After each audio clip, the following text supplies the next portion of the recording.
22 जनवरी का दिन और रामलला की अलौकिक प्राण प्रतिष्ठा। प्राण प्रतिष्ठा की भव्यता पर होगी दुनिया की निगाहें। प्राण प्रतिष्ठा में किस देश की कौन सी चीज होगी? राम के नाम पर किस देश से क्या मंगवाया गया? देखिए सिर्फ धर्म ज्ञान पर। नमस्कार, मैं हूं आपके साथ कविता राणा।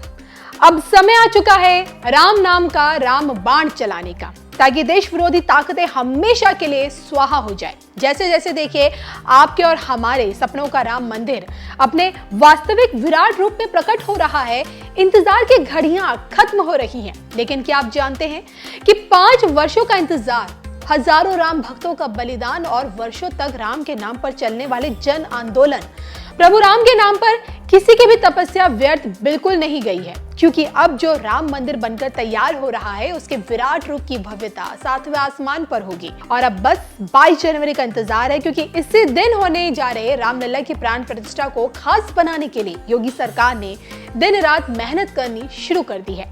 आलम यह है कि इस दिन के हर पल को यादगार बनाने के लिए विदेशों से जो खास चीजें मंगवाई जा रही हैं, उसकी मौजूदगी प्राण प्रतिष्ठा के दिन रहेगी।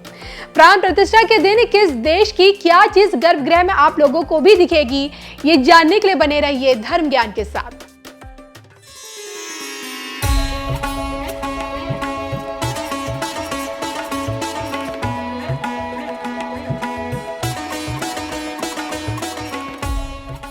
जोधपुर का घी, गुजरात का भगवा ध्वज और कंबोडिया की हल्दी और दुनिया के कोने कोने से राम भक्तों की मौजूदगी। जी हाँ, प्राण प्रतिष्ठा के मौके पर यह सब कुछ आपको देखने को मिलेगा।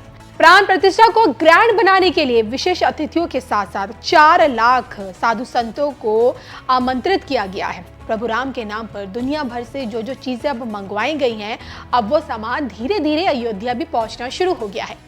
गर्भगृह में देखिए जिस घी से रामलला की अखंड ज्योति जलेगी, वो पहुंच गया है।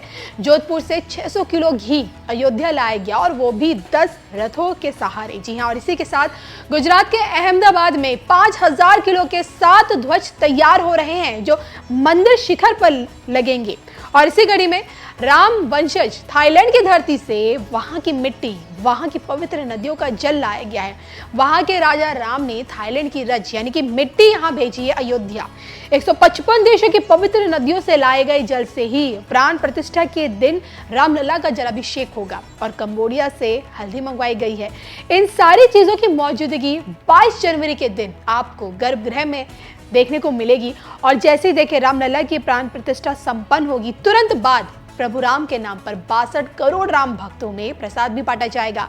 और इससे देखिए एक बात बिल्कुल साफ हो जाती है कि दुनिया भर के देशों की दिलचस्पी ना सिर्फ रामलला की प्राण प्रतिष्ठा समारोह में है, बल्कि अपने इन खास संयोग से रामलला की सेवा करने के इच्छुक भी हैं। अब जो कि देखिए 22 जनवरी के दिन दोपहर ठीक 12 बजे से लेकर 12:45 तक प्राण प्रतिष्ठा का जो अनुष्ठान है वो पूरी तरह से संपन्न हो जाएगा।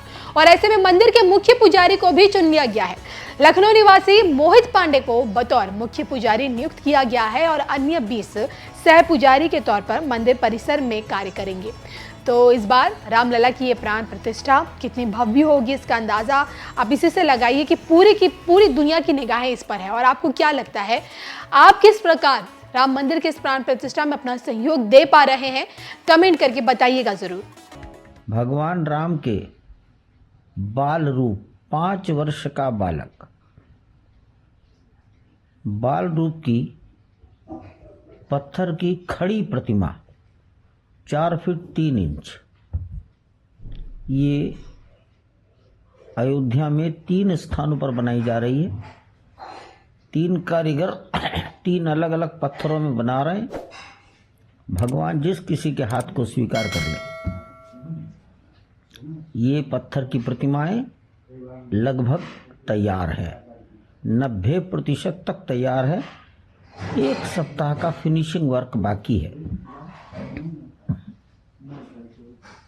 इस विग्रह की प्रतिष्ठा मंदिर के ग्राउंड फ्लोर के गर्भगृह में होनी है। मंदिर का ग्राउंड फ्लोर लगभग तैयार है, गर्भगृह पूरी तरह से तैयार है, इसलिए प्राण प्रतिष्ठा होने में कोई बाधा नहीं है। ग्राउंड फ्लोर बहुत लंबा चौड़ा है। इस पर जमीन में मार्बल का फ्लोरिंग कुछ हिस्सों में हो गया है, कुछ हिस्सों में काम चल रहा है। ये कोई महत्व की बात नहीं है। फ्लोर अगर नहीं भी बना तो भी गर्वगृह है।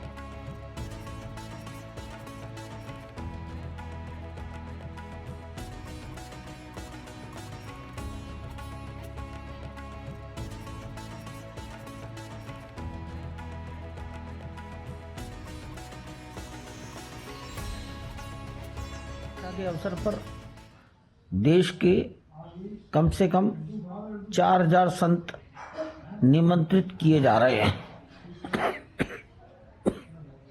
सूचियां बन चुकी हैं। अनेकों को व्हाट्सएप पर, जो ईमेल देखते हैं उनको ईमेल पर, काफी बड़ी संख्या में बाई हैंड, और अभी तक लगभग 3200 संतों को बाई पोस्ट सूचनाएं प्रेषित कर दी गई हैं। 2-3 दिन में 700-800 संतों को भी बाई पोस्ट समाचार चले जाएंगे।